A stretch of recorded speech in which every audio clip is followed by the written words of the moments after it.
I know you've thought about this question, right? You're thinking, I'm trying to grow my business. I want to see more money coming in. Why I got to spend money on a coach when I have YouTube University? Hey everyone, my name is Malla Haridat. I'm a business coach and speaker, and I help entrepreneurs uncover what they don't know that they don't know about running successful businesses. And yes, you heard it correct. I am a business coach. So I want to share though up front, I'm not trying to say that you should hire a coach. I want to be clear about that. I don't want to recommend that you should hire a coach or shouldn't hire a coach or even to work with me. I do want to give you some advice though, some ideas, some thoughts about when it could be helpful. 3 reasons about where it could make a difference, where you could see more growth in your business, aka more money coming into your into your income statements, into your more revenue coming into your company in ways that people very often don't think about, because it's very, very easy to get a ton of content on the internet these days, consume, but there's some little nuances that unless you've worked with a coach before, you may or may not realize what benefits that you can get, because it's kind of hard to decipher what the benefits are. Now, I will give this quick disclaimer, and I think it's a very, very important one. Every coach, even every good business coach, they come at it from a different perspective and a different lens. So the advice that I'm sharing, I'll even share a story and an example that comes from like my own work that I worked with my own coach, for example, to kind of give you a perspective. It is just one perspective, right? And I think at the end of the day, you've got to use your wisdom and your judgment to find the individual, if you choose to find the individual that you think is going to work for you. And then I also want you to unpack kind of what you want to get out of that experience, right? Like, don't go looking for this person to like make the money for you. Their real job is to support you with the areas of growth that you both determine that you're going to work on. It's not to do the work for you. Their job is to kind of help you think through it, ask questions about it, reflect on it, strategize around it. It's not to do the work. So let's be clear about that. You're still going to have to do the work. But a lot of times there's a lens, there's a way of looking at things that we just don't have, and that other person can offer that insight. So let's dig into the 3 areas. And again, this is just to help you make a better decision if you should want to seek out someone to help you in terms of growing your business. So I think the big one that I spend a lot of time with my clients, and it's one that has been really, really incredibly helpful for my own business. What are the questions that you are not asking that are costing you money? And I want you to sit down and I want you to reflect on that for a minute. That question alone, you could sit down and reflect for the next 20 hours on. What are the questions that you are not asking that are costing you money? Now, I'll give you 2 examples of what I mean by that. Years ago, when I used to invite lawyers to come into my workshops and share, I've gotten hired in a lot of spaces and places to help deliver, Entrepreneurship 101, how to get a business started types of courses, right? And years ago, my clients always insisted that when we get a lawyer to come in, the lawyer would come in and talk about the 3 legal structures and what these structures are and how you set them up, et cetera, based upon your state. Well, several years ago, there was a shift. And now there's 2 types of lawyers that come in. There's one that comes in to teach you about legal structures.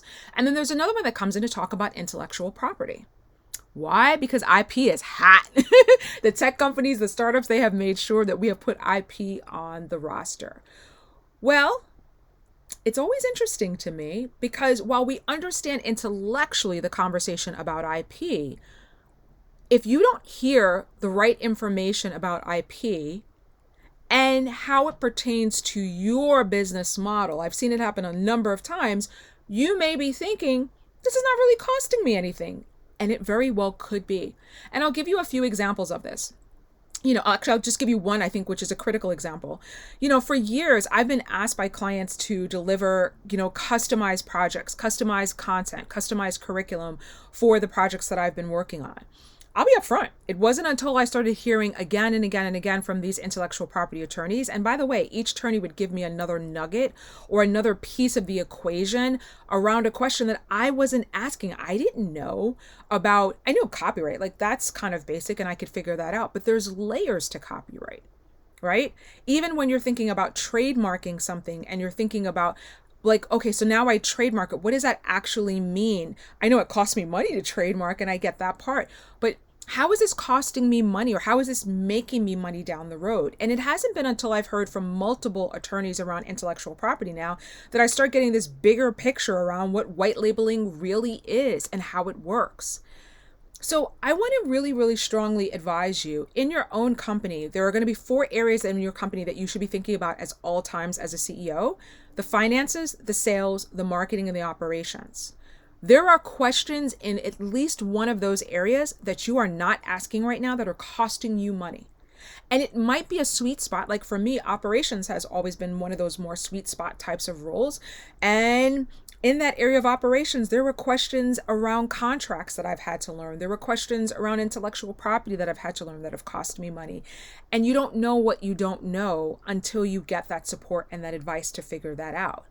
But I will also say that even if you're aware, well, I don't know that I don't know this, right? Like, so for example, there's always this area of knowledge that you're like, well, I know I don't know intellectual property. Like, duh, like I knew that part going in. But there may also be areas too that you're not asking the questions about, period. You don't even realize you're not asking the questions, and that's costing you a ton of money. And my personal sweet spot in that area is I love asking my clients questions about sales and marketing. And even if you come from a marketing background, unless you've actually run campaigns or you've done this for very large brands and you've seen the full from soup to nuts type of thing, there could be questions that you're just not thinking about in the next steps or in the processes that are costing you money. And having someone who's been there, who's done that, who's had multiple experiences working with, larger clients, and you're trying to work with larger B2B clients or things like that, you don't have that person in your corner, it's going to cost you a lot of money. And so I want to be clear, right? Not every coach is going to do this type of work. And I'm actually talking about on a much larger level right now with this question. You may need multiple advisors, right? And I think that's a really big deal. I've really started to understand with larger companies, and you start listening to certain types of advisors or certain people that they have on an ongoing basis, you need to start asking those questions. Why do they have that person? What role does that person really fulfill? How do they help the company actually grow? Because the lack of that knowledge, the lack of someone with their eyes on that in your business, that could be a big reason why your company is not growing. And you're only one person, right? Like all professional athletes have a coach. So there is a benefit to having multiple people possibly there that can help you start digging in and asking these big questions about how to be able to help your company to grow. Okay. Now, this is another big one. Are you focusing on the vision or are you focusing on the details? And most entrepreneurs tend to do well at one or the other.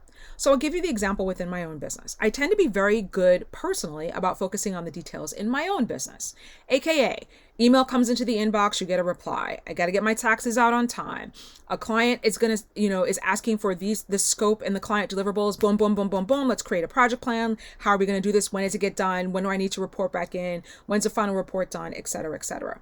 Well, when you're good at that, guess what happens to the business? Nobody is keeping their eye on the bigger picture vision of where you want the business to go. And what do I mean by that?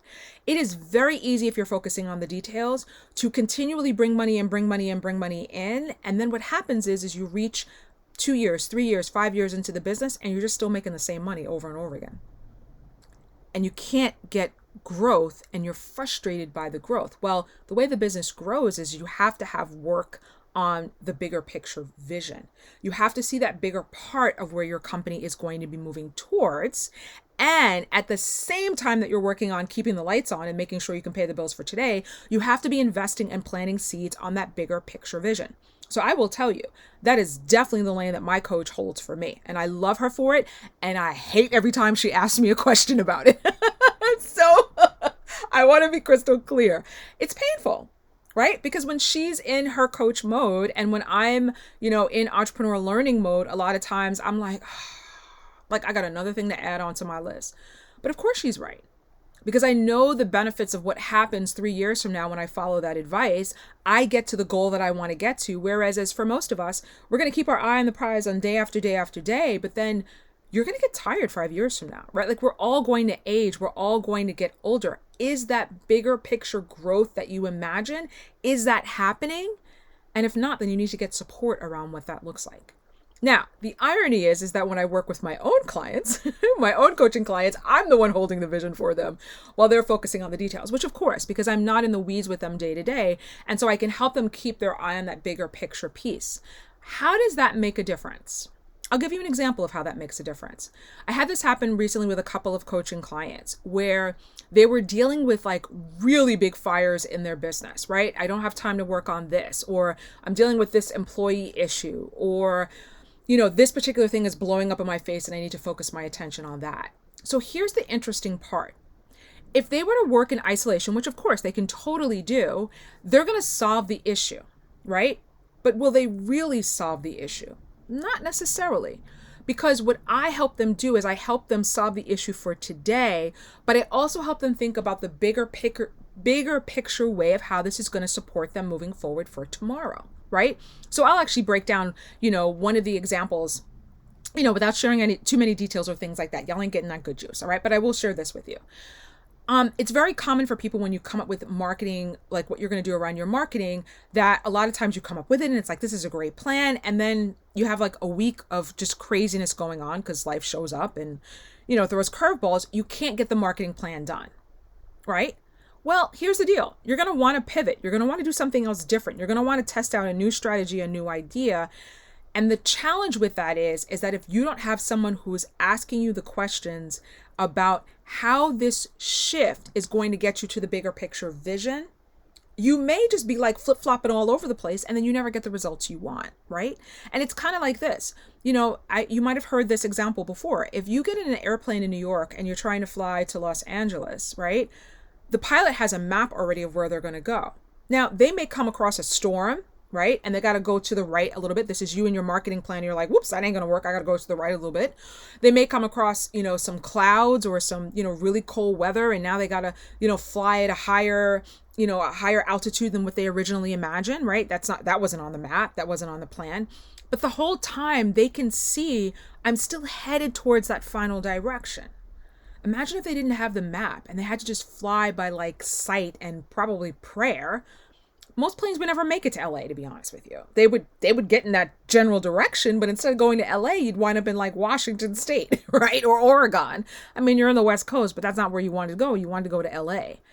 That's the power of having the coach supporting you on whichever or you're good on and where you need the support, is that you can then focus on what you're strong at. You can focus on those details, for example, or if you're good at the bigger picture vision and you need someone reminding you every single week, did you do this? Did you do this? Did you do this? Did you do this? There's a lot of coaches that do that and they're awesome at it, right? That's important too. Like if you're always obsessed with that bigger picture and you're not thinking about the day-to-day, how do I need to show up? That is the power of having someone like a coach on your side, is that the two work together. And then like that, plane going from New York to LA, even though you got storms and cold weather and, something happened on the plane or whatever, you're still going to get to your end goal because you're working as a team to support you in terms of moving forward to the next step. And this is the final piece that I want to point out. And I'll share it this way. I know that there's a lot of marketing crap, we'll just call it that, that's out there that makes people feel bad if they're not spending money on a coach. And I am not here for that. Really, I am not. We all go through different seasons and different parts in our businesses. And then also, to be frank, we also have different resources as to what we can apply and get in order to be able to grow the business, right? Like I get that 1,000%. But I will toss this one out. I want you to ask the question for a minute. If you know in your heart that you're supposed to be working with a coach, and if you know that you're supposed to be getting support, it could be an accountability group that you need to pay for. It could be some sort of membership program that you need to pay for and execute. It could be working with, a couple of different strategists or coaches. Are you waiting for someone else to pay for the vision to be executed, or are you taking charge of it yourself? And I want to be very, very, very, very careful, but also bold and intentional about this, to say that as powerful as the information is that you may be getting online, and I know there's a lot of really, really great resources online. There's a lot of really great content online. The reality is that you're still going to need someone or something or some group of people, however it shows up for you, to help you translate it into how it's going to work for you. Period. That's the way that it works, right? There are some people, there's, that 1%, like they can just read the book one time and then they can go out and build a rocket ship after reading the book one time. Don't get me wrong. Those people exist. And if you are one of those people, high five, you're amazing. That's awesome. Kudos. But for a lot of us, even if you're building the rocket ship, like you may only be able to build the same type of rocket ship that you had in the book. And now you may need to build a different type of rocket ship just using that book. And you need somebody else who can kind of help you tinker with it and come up with some different ideas and ways of testing it out and figuring it out. And a lot of times we're waiting for that free advice to finally click in. And I'm going to tell you, like, you're going to be there for years trying to wait for that versus like just fast track your way to get to it. There is a thing in business where there's a concept called, well, it's really in economics called opportunity costs, right? Where it's like, okay, so time, for example, is an opportunity cost. When we're younger, we're like, got all the time in the world. Like, you're never going to retire. And then all of a sudden one day you wake up at 40 or 50, you're like, oh crap, retirement's like right around the corner. And then magically you're willing to pay all types of money to help you figure out how to be able to make sure that you can take care of yourself, at that certain stage. I want to challenge you with this within your business. And this is only if you're ready. Please do not feel bad if you're not. If you're not, if you are doing the best you can right now and you're taking the information and using it to the best of your ability, keep running with it.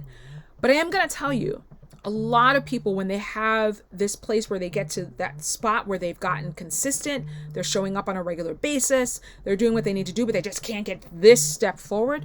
You may need some help in terms of helping you to execute on the vision on that next level.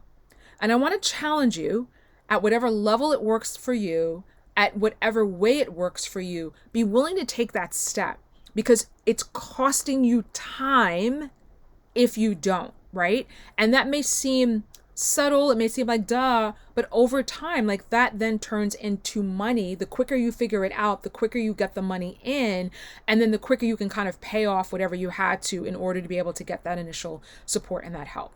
So I hope these 3 ideas have given you some insights into how to make the decision. And again, everyone's at a different stage and a lot of coaches are different. You can come across coaches at all different price points and they're doing all different types of services. So you've got to do your due diligence and figure out if that person's going to be a fit for you. And then also, are you ready to do the work, right? Once you're given the advice, once you're saying, yes, I'm committing to this. Are you ready to do the work and show up and run with those things? But I just want to give you this, final piece, and it ties in very much into this. You can get all the advice in the world, y'all, all the advice in the world.